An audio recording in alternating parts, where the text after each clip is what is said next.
세상에 향한 가장 큰 기쁨이 무엇일까? 여러분 개인에게 큰 기쁨이 있었습니까? 올 1년 동안 여러분 어떤 큰 기쁨이 있었습니까? 여러분 가정에는 어떤 큰 기쁨이 있었습니까? 저는 목사이기 때문에 가장 큰 기쁨이 뭔지 아십니까?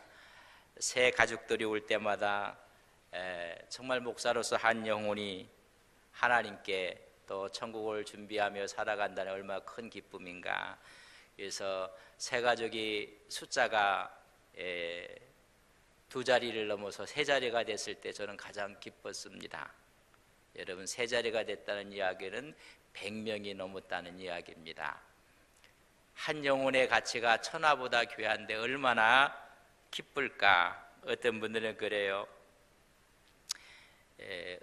하도 어렵고 힘들어서 로또를 사시는 분들이 있고, 여러분 거기에 대해서 크게 당첨이 되었다면 얼마나 기쁠 것 같습니까? 그러나 기쁨이 아니라 가정에 파탄이 온다는 사실도 아셔야 됩니다. 될 수 있으면 우리 남편이 로또에 당첨이 되지 않게 하옵소서, 그렇게 기도하셔야 됩니다.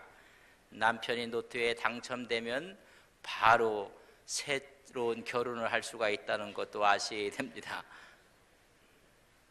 여러분, 그건 기쁨이 아닙니다. 어떤 사람들이 이야기하기를 자녀가 이 땅에 태어났을 때의 기쁨, 입학했을 때의 기쁨, 회사에 들어갔을 때의 기쁨, 결혼했을 때의 기쁨, 여러분 그 기쁨도 우리가 무시해서는 안 되지만 여러분 잠깐이라는 것을 우리는 기억할 수가 있습니다. 정말로 변하지 않는 세상을 향한 가장 큰 기쁨이 무엇일까? 하나님의 구원의 이야기에 대한 기쁨입니다. 예수 그리스도의 탄생을 통해 본 하나님의 구원 이야기만큼 이 세상에 가장 큰 기쁨은 없습니다. 오늘 구원에 대한 이야기를 해주고 있습니다. 두려움은 기쁨으로 변했고 불안은 하나님의 영광으로 변했다고 말씀해 주고 있습니다.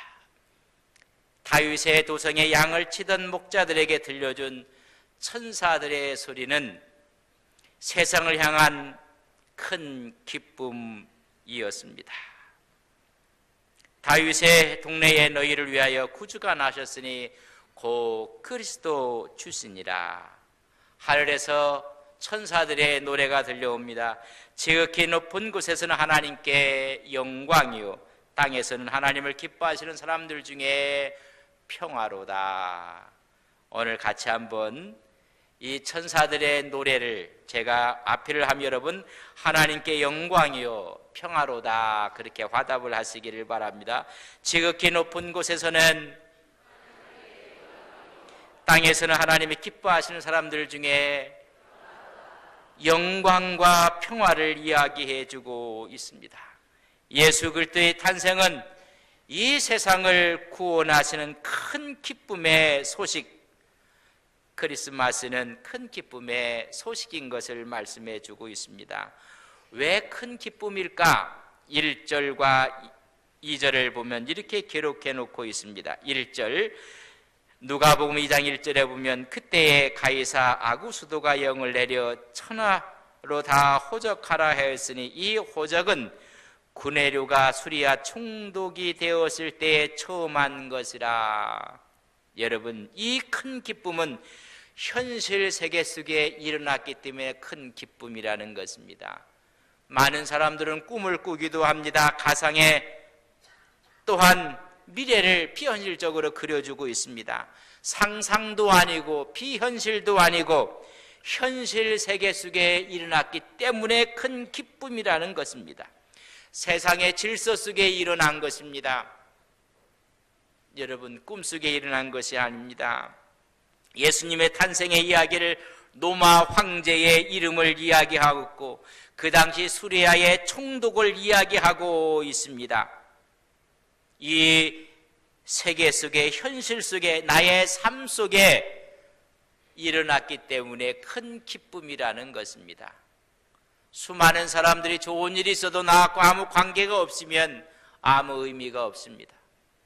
오늘 예수님의 탄생은 세계의 이 질서 속에 이루어졌기 때문에 큰 기쁨이 된다는 것입니다. 그러나 그 당시에 세상의 질서는 세상의 유익을 위해서 이 일을 감당했던 사람들입니다. 세금을 원활하게 징수하기 위해서, 더 많은 세수를 늘리기 위해서 인구 조사를 실시하는 모습을 봅니다. 그때에 호정령을 내렸다고 말씀해 주고 있습니다. 이 호정령을 낼 때 마리아와 요셉은 갈릴리에서 살고 있었습니다. 근데 미가서는 이렇게 예언을 했습니다. 베들레헴 에브라다야, 너는 유다 족속 중에 작을지라도 이스라엘을 다스릴 자가 내게서 나올 것이니라. 지금 마리아와 요셉은 갈릴리에서 지금 살고 있습니다. 근데 이 땅에 오실 메시아는 베들레헴에서 태어난다는 것입니다. 그때 마리아는 9달 정도 되었을 것입니다. 만약에 갈릴리에서 마리아가 예수를 출생했더라면 성경은 와르르 무너지고 맙니다. 그 당시에는 걸어서 가야 될 도부의 길로 갈 수밖에 없습니다. 근데 그때 때를 맞추어서 황제의 포교령이 내려진 것입니다. 호정령이 내려졌습니다. 인구조사할 때는 이름과 직업과 재산과 가족 관계를 기록하게 되어 있습니다. 세금을 징수하기 위해서 모든 자로 하여금 호정령을 내리면서 모두가 고향으로 가서, 여러분 다 가서 호정령 앞에 자기의 신고를 다하게끔 되어 있습니다.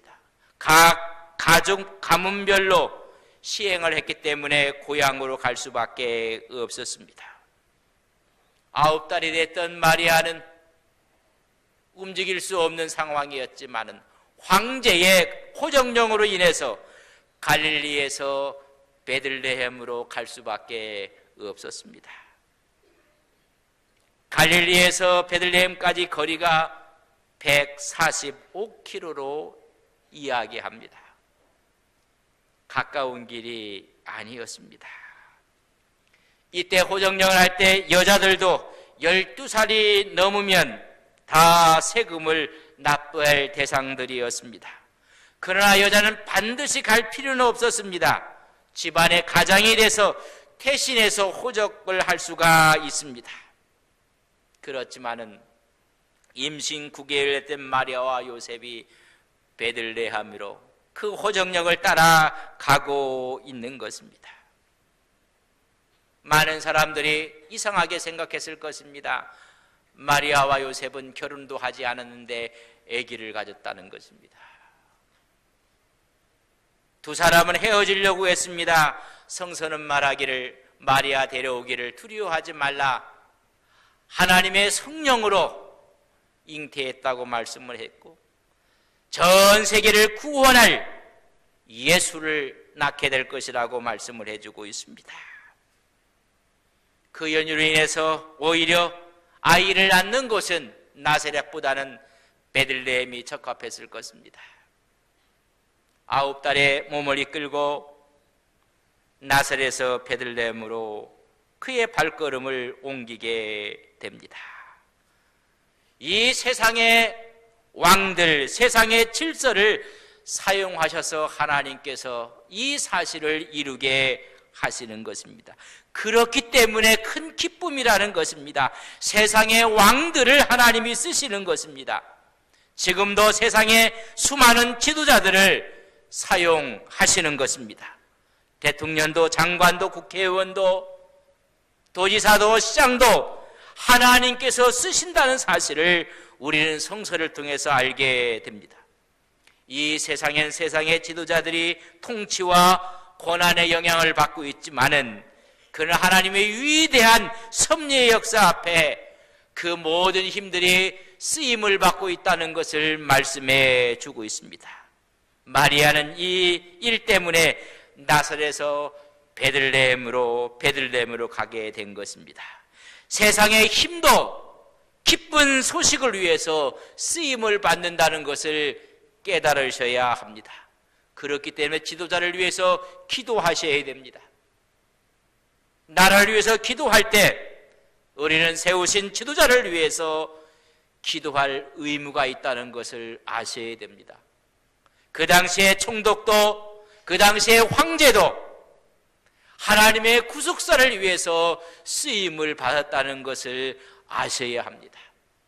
세상의 모든 질서가 하나님의 영광에 쓰임 받는다는 사실을 알기 때문에 우리는 세상에 대한 큰 기쁨이 예수 그리스도의 탄생에 쓰임 받았기 때문에 이 세상의 힘도, 이 세상의 질서도 하나님이 쓰신다는 것 앞에 우리는 기뻐해야 됩니다. 두 번째는 그 쓰임받았던 마리아가 아기를 낳았을 때 낮고 천한 곳에서 아이 예수를 탄생하는 모습이 온 인류의 큰 기쁨이라는 것을 말씀해 주고 있습니다. 천하고 낮은 곳이었습니다. 이미 수많은 사람들이 고향으로 몰려왔기 때문에 그가 머물 숙소가 없었습니다. 단지 얻은 것이 말구이였다고 합니다. 황제나 통치자의 왕실이 아니었습니다. 따뜻한 가정의 아랫목도 아니었습니다. 작고 외딴 동네의 짐승의 구유, 말과 소에게 먹이를 주는 여물통에 누워 계셔야 했습니다. 기독교의 진리와 세상의 진리가 다른 점이 여기에 있습니다. 기독교의 진리는 높은 곳에서 낮은 곳을 내려다보는 진리가 아닙니다.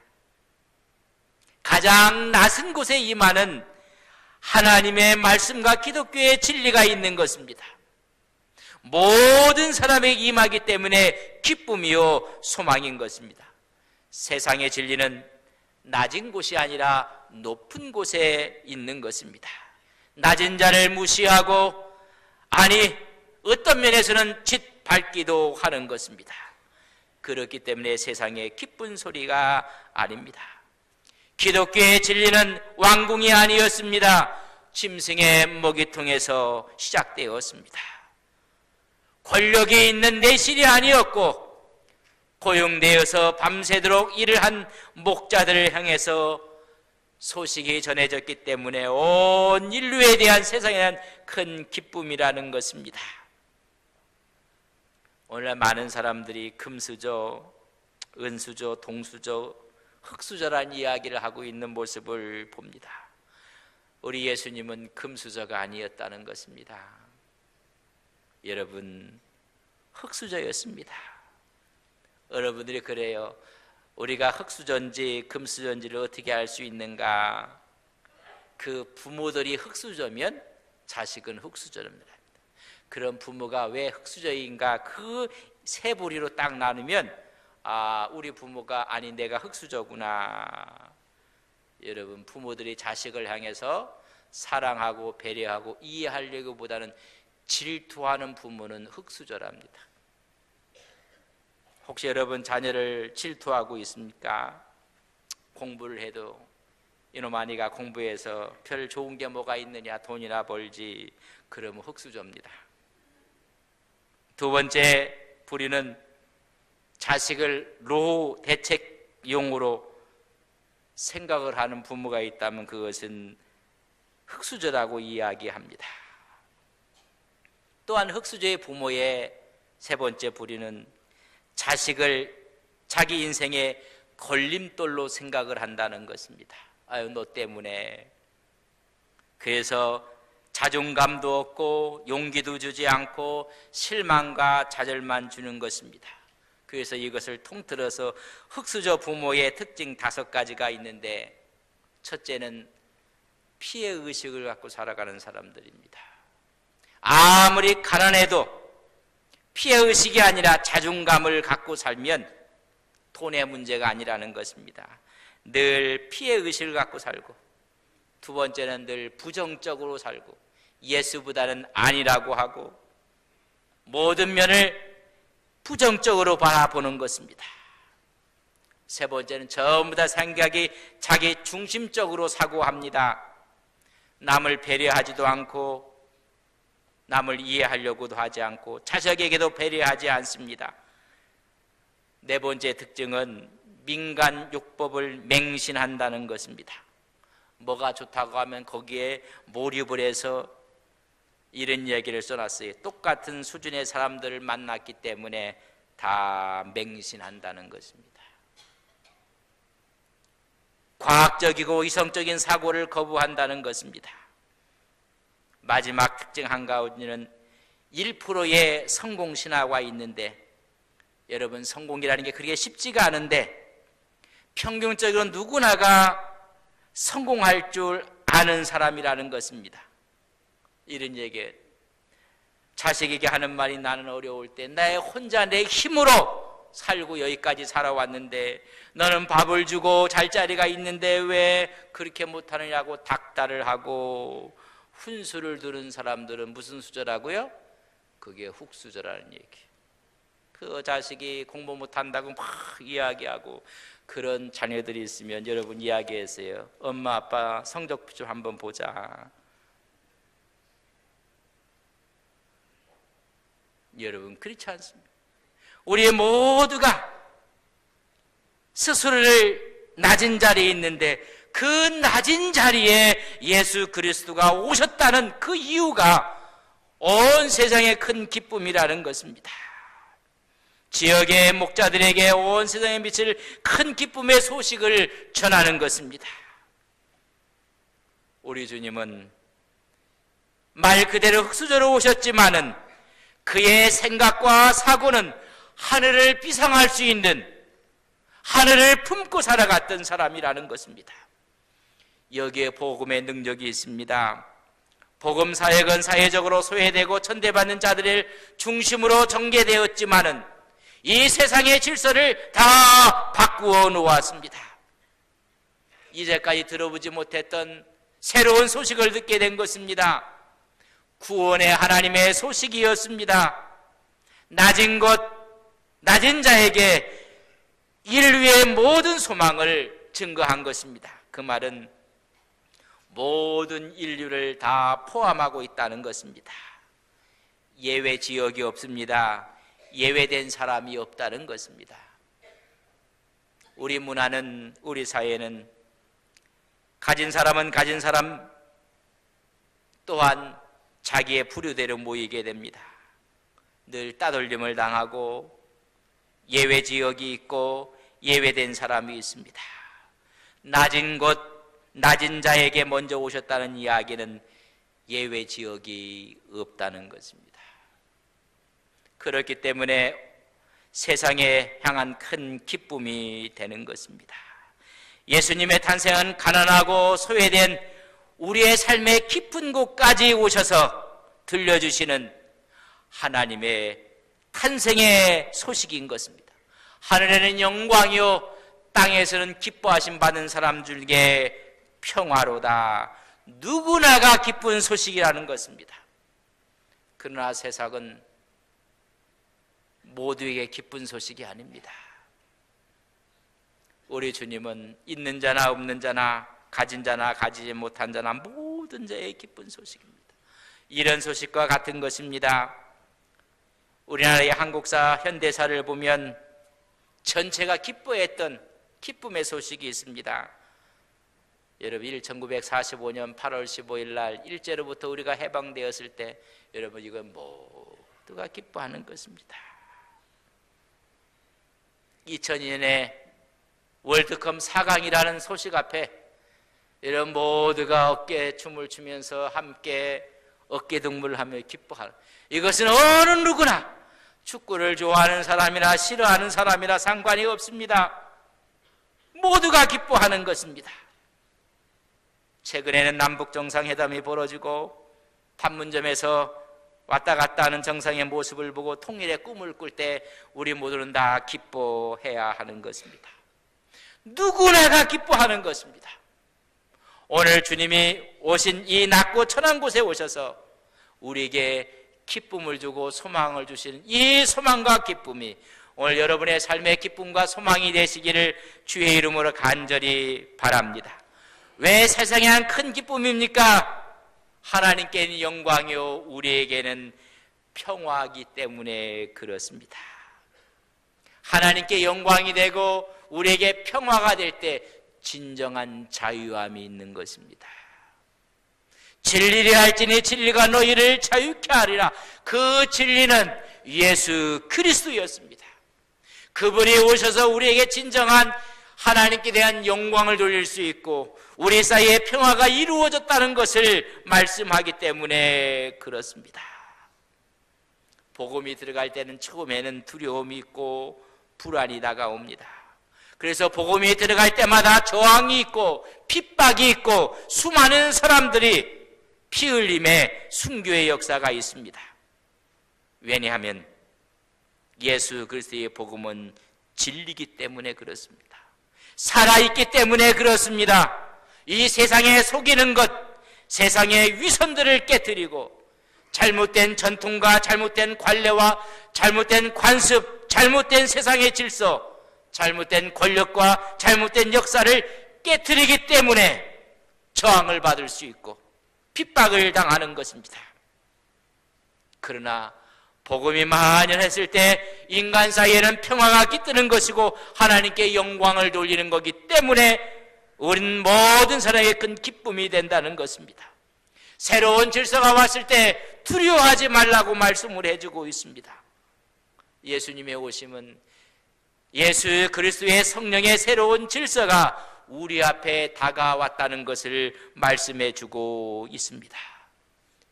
여러분, 기독교의 진리가 가는 곳들마다 아동복리법이 생깁니다. 여성에 대한 권위가 신장이 됩니다. 노예가 해방이 됩니다. 남녀가 동일하게 투표권을 갖게 됩니다. 예수 그리스도가 가는 곳마다. 그렇기 때문에 잘못된 질서는 대항할 수밖에 없고 저항할 수밖에 없습니다. 그러나 그 진리가 들어가서 그 진리 앞에 있을 때 하나님께는 영광이 되며 온 백성들에게는 평화가 되는 것을 믿습니다. 지극히 높은 곳은 하나님께 영광이요 땅에서는 평화로다. 진리가 그렇게 만드는 것입니다. 오늘 진리 되신 주님께서 오신 날입니다. 하나님께 영광이 돌리는 날인 것입니다. 왜냐하면 그분은 성육신 하셨고 십자가를 지시기 위해서 오셨습니다. 여러분, 하나님의 성육신과 예수 그리스도의 십자가는 하나님의 사랑과 공의의 완성이 되는 것입니다. 예수 그리스도로 말미암아 구원을 받게 되는 하나님의 놀라운 구속사의 이야기의 첫 걸음이기 때문에 온 인류에게 큰 기쁨이 되는 것입니다. 땅에서는 하나님의 기뻐하심을 사람들 중에 평화가 깃들게 되는 것입니다. 저는 소망하는 게 하나 있습니다. 모든 교회들마다 하나님의 샬롬이 이루어지기를 바랍니다.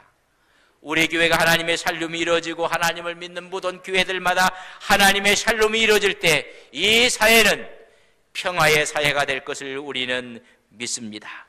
하나님과 인간 사이에 막힌 담이 허물어지고 하나님과 화목이 되었을 때 진정한 안식이 우리에게 찾아오는 것입니다. 그때 사람과 사람들 사이에 불화의 벽이 제거되고 화목의 역사가 일어나는 것입니다. 그래서 우리는 그것을 샬롬 에이렌의 평화라고 합니다. 안정된 마음의 상태를 말씀해 주고 있습니다. 전쟁이 없는 상태를 이야기합니다. 궁극적으로는 그것을 구원이라고 합니다. 하나님과의 샬롬이요 사람들과의 샬롬이 일어나는 것입니다. 이 일을 위해서 우리 주님께서 하늘 보좌를 버리시고 이 땅에 오신 날이 성탄절인 것입니다.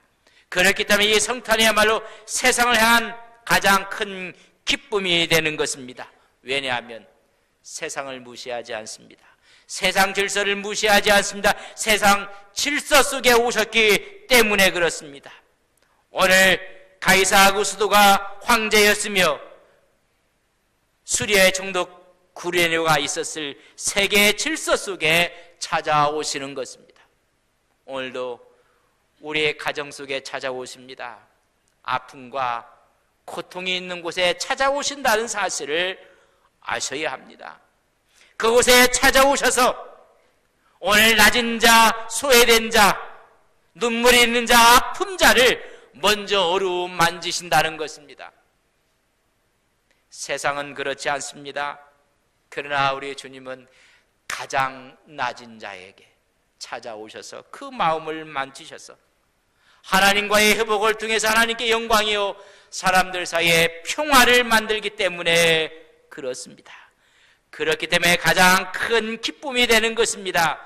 하나님께는 영광이요 땅에서는 사람들 사이에 평화가 이루어지는 것입니다. 오늘 이날 대립이 일치가 되고 반목이 화해가 되고 갈등이 조화로 만들 때 그때 먼저 하나님께 영광이 되고 두 번째는 우리 사이에 평화가 일어나는 것입니다. 오늘 성탄을 맞아 함께 예배하는 귀한 종들 마음속에 이런 하나님의 영광과 평화가 깃들기를 주의 이름으로 간절히 축복합니다. 우리 성탄절 날 다 같이 일어나서 옆사람에게 메리 크리스마스 다시 한번 인사를 하겠습니다. 악수하시면 메리 크리스마스, 메리 크리스마스. 이 시간 저는 한번 기도하겠습니다. 주님, 10,000번 오신들 우리 마음속에 오시지 아니하면 아무 의미 없습니다. 이 시간 성탄의 예배를 드리지만은 친히 주님 마음, 주님의 복음이 내 마음에 임하지 아니하면 아무 의미가 없습니다. 말구유가 주님을 맞이했듯이 오늘 우리의 마음 중심에 주님을 맞이합니다. 진리라 할지니 진리가 너희를 자유케 하리라. 진리는 예수님이십니다. 예수님이 내 마음에 오실 때 지극히 높은 곳에서는 영광이 되고 우리 사이에는 평화가 돼서 대립은 일치로 반목은 화해로 갈등은 조화로 미움은 사랑으로 바뀝니다.